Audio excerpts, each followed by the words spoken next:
ताम्रलिप्ति पश्चिम बंगाल का एक प्राचीन नगर, जहां कभी राजा समुद्रगुप्त की विजय यात्रा रुकी थी, वहीं एक पुराना खंडहर है, कालद्वीप मठ। लोगों का मानना है कि वहां कपाली साधुओं की आत्माएं अब भी भटकती हैं। कोई वहां रात नहीं बिताता, सिवाय एक के।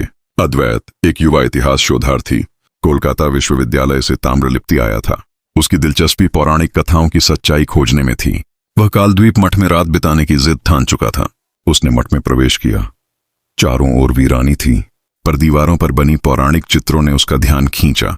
शिव, भैरव, रुद्र और एक विचित्र देवता, काल भैरव, जो मृत आत्माओं के रक्षक थे, पर कभी कभी उन्हें भस्म भी कर देते थे।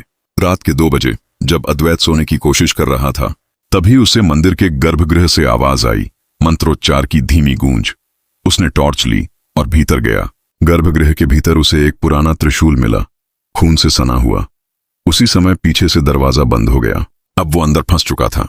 एक आवाज गूंजी, तू फिर लौट आया अद्वैत। वो चौंका, कौन है?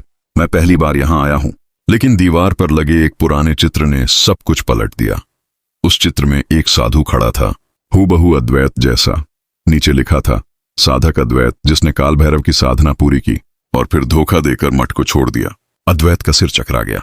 वो पिछली जिंदगी की परछाई देख रहा था। अचानक पूरा मठ कांप उठा। दीवारों से खून बहने लगा और काल भैरव की मूर्ति से काला धुआं निकलने लगा। अब उसे याद आने लगा, वो सचमुच वही साधक था। पुनर्जन्म के बाद सब भूल चुका था और अब काल भैरव को अपनी अधूरी बलि पूरी करनी थी।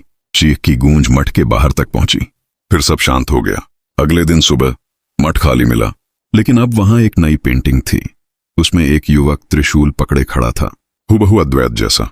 ट्विस्ट, जो सत्य को जानने गया था, वह खुद अपने पापों का हिस्सा बन चुका था। अब उसकी आत्मा भी उस मठ का हिस्सा बन गई थी। किसी नए शोधार्थी के इंतजार में